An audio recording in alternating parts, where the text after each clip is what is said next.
Assalamualaikum warahmatullahi wabarakatuh.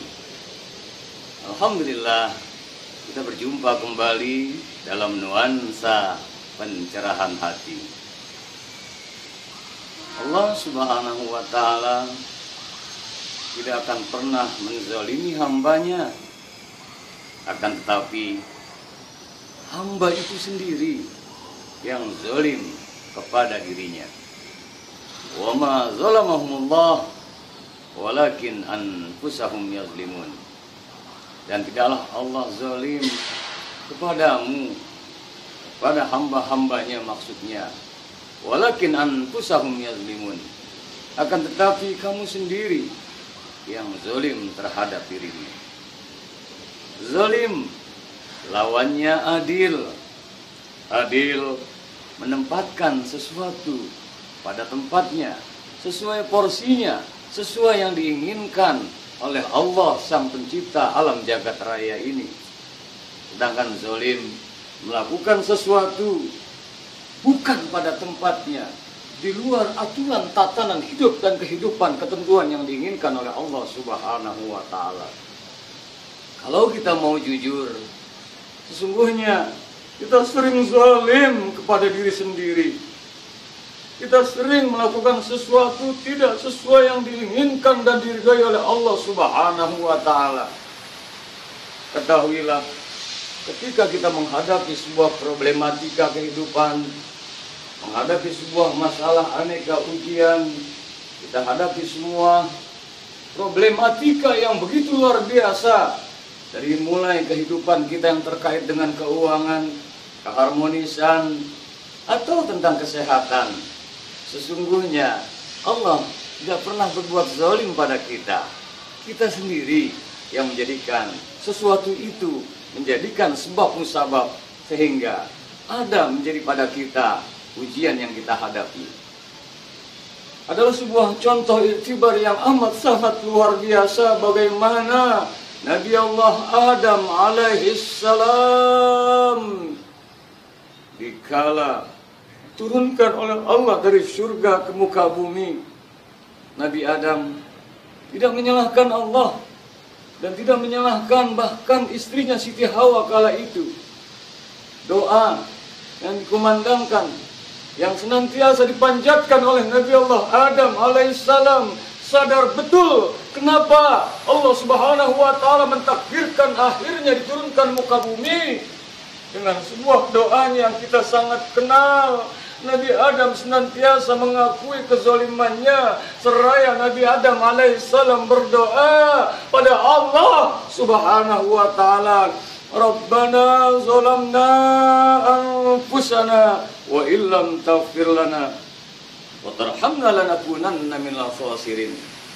Rabbana zalamna, wahai Tuhan kami telah zalim pada diri kami, anfusana, pada diri kami sendiri, wa illam taghfir lana, jikalau kau tak ampuni kami, wa tarhamna, dan kau tak rahmati kami, lanakunanna minal khasirin. Niscaya kami tergolong menjadi hamba-hamba yang merugi. Terus menerus demikian rupa, tiada terhingga banyaknya. Dan begitu pula waktunya, Rabbana zalamna anfusana wa illam taghfir lana wa tarhamna lanakunanna minal khasirin. Nabi Adam alaihissalam melakukan sebuah munajat kepada Allah, mengakui kezalimannya, padahal hanya satu saja yang dilakukannya, yang Allah larang untuk mendekat daripada. Wala taqrabu hadhihi syajarah, yang kau dekat pohon itu. Hanya seperti itu saja. Penyesalan yang luar biasa dengan Rabbana zalamna anfusana wa illam taghfir lana wa tarhamna lanakunanna minal khasirin. Artinya kala itu maka dengan keagungan, keperkasaan, kekuasaan Allah Rahman Rahim, limpahan ampunan Allah diberikan, maka Allah menurunkan limpahan ampunan rahmatnya. Akhirnya Nabi Adam alaihissalam jumpa kembali dengan Siti Hawa setelah berapa lama tidak jumpa, berpisah di tempat yang berbeda, dipertemukan di Jabal Rahmah. Begitupun Nabi Yunus alaihissalam jadi sebuah iktibar untuk kita. Bagaimana mungkin di dalam lautan, di dalam perut ikan, jangankan melihat menatap matahari, air laut pun tak mampu dilihat oleh Nabi Yunus alaihissalam karena berada dalam perut ikan. Lagi-lagi Nabi Yunus tidak menyalahkan siapa-siapa. Nabi Yunus tidak menyalahkan sang pencipta Allah Ta'ala ataupun makhluk yang lainnya. Sadar betul kenapa terjadi demikian. Nabi Yunus alaihissalam seraya mohon kepada Allah, ditauhidkannya Allah, disucikannya Allah, seraya mengakui atas kezalimannya. Kita kenal doa Nabi Yunus alaihissalam, La ilaha illa anta subhanaka inni kuntu minal zalimin. La ilaha illa anta, tiada Tuhan selain Engkau ya Allah. Subhanak, maha suci Engkau ya. Inni kuntu minal zalimin. Sesungguhnya aku ini tergolong hamba-hamba yang zalim. Diakuinya terus dan terus dibacanya doa tersebut, la ilaha illa anta subhanaka inni kuntu minaz zalimin. Ditauhidkannya Allah, disucikannya Allah, seraya dirinya Nabi Yunus alaihissalam mengaku atas kezalimannya, kehilafannya, kesalahannya, ketidaktepatannya, melangkah tidak tepat, boleh jadi sesuai yang Allah inginkan. Turun rahmat Allah berupa limpahan ampunannya, turun keagungan kebesaran Allah, maka selamatkanlah Nabi Yunus alaihissalam dengan mudah atas takdir daripada izin Allah. Ikan besar yang menelan Nabi Yunus alaihissalam kemudian beralih ke tepian dan keluarlah Nabi Yunus dari perut ikan. Kemudian selamatlah Nabi Yunus alaihissalam. Apa yang perlu kita ambil dari pelajaran ini? Allah tidak pernah zalim. Man jaa bil hasanati falahu asyru amsalihha wa man jaa bis sayyi'ah fala yujza illa mislaha wa hum la yuzlamun. Barang siapa yang melakukan sebuah perbuatan kebaikan dibalas oleh Allah 10 kali lipat. Wa man jaa bis sayyi'ah, dan barang siapa yang melakukan sebuah keburukan fala yujza illa mislaha, dan akan memperoleh sebuah balasan sesuai yang dilakukannya. Wa hum la yuzlamun, dan kamu sekali-sekali tidak pernah dizalimi oleh Allah Subhanahu wa Ta'ala. Apa yang kita ingin ambil dari sebuah hidup dan kehidupan? Kalau kita punya masalah, kita punya problema, jangan salahkan siapa-siapa dulu. Apalagi kalau tidak mau ridho menerima takdir Allah Subhanahu wa Ta'ala.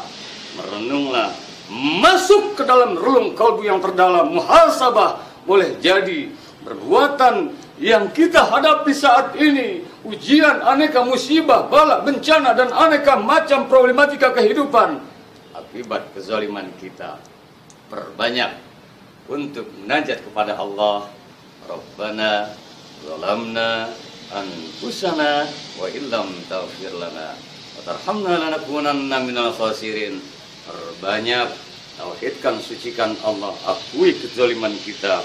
La ilaha illa anta subhanaka inni kuntu minaz zalimin.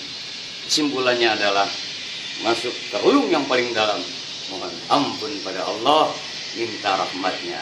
Niscaya insya Allah Allah akan bentangkan jalan keluar melalui maghfirah dan rahmatnya, hingga menjadilah sebuah solusi dalam apapun yang kita hadapi, ujian hidup dan kehidupan. Turun rahmat berkah ridhonya, kita diberikan kemudahan-kemudahan, jalan keluar, dan keluarlah kita dari aneka problematika kehidupan dalam bingkai rahmat, kasih sayang, ridha Allah Subhanahu wa Ta'ala. Insya Allah tiada hari tanpa pencerahan hati. Cerahkan hati kita senantiasa untuk banyak mohon ampun pada Allah, akui kezaliman kita, tauhidkan Allah, sucikan Allah, mohonlah selalu maghfirah rahmatnya.